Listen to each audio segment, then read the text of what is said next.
दादी का संदूक। गर्मियों का मौसम था। सूरज अपनी तेज किरणों से धरती को तपाए जा रहा था। तालाब, कुएं और नदियां सूख चुकी थी। हर कोई पानी की तलाश में भटक रहा था। जंगल के पशु पक्षी भी इस चिलचिलाती गर्मी से बेहाल थे। उन्हीं में से एक थी कोयल, जिसकी मधुर आवाज से पूरा जंगल गूंजता था। लेकिन इस बार उसकी मीठी आवाज में एक बेचैनी थी, क्योंकि वो बहुत प्यास से तड़प रही थी। कोयल उड़ते उड़ते एक पुराने पेड़ की शाखा पर आकर बैठी। उसने चारों ओर नजर दौड़ाई, लेकिन कहीं भी पानी नहीं दिखा। प्यास से उसका गला सूख चुका था और वह थककर वहीं बैठ गई। अचानक उसे कोए की आवाज सुनाई दी।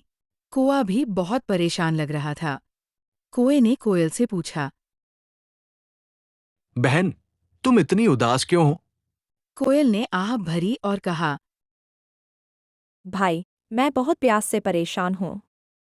कई जगह पानी की तलाश कर चुकी हूँ, लेकिन कहीं भी पानी नहीं मिल रहा।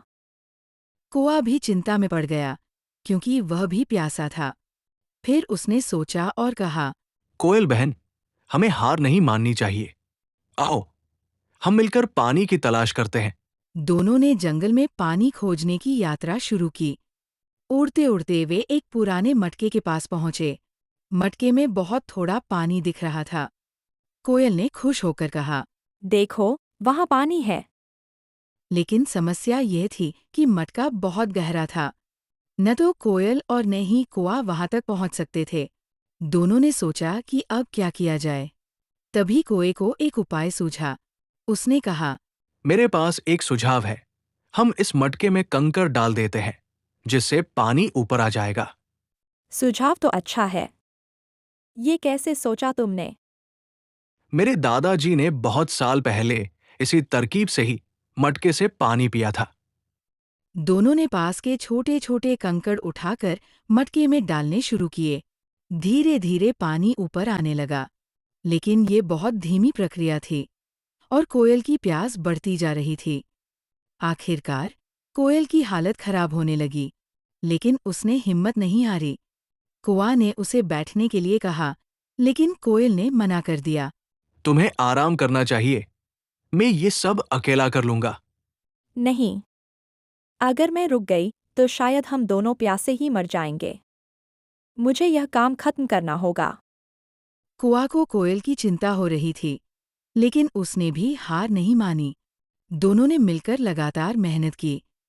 आखिरकार पानी इतना ऊपर आ गया कि कोआ आसानी से पी सकता था।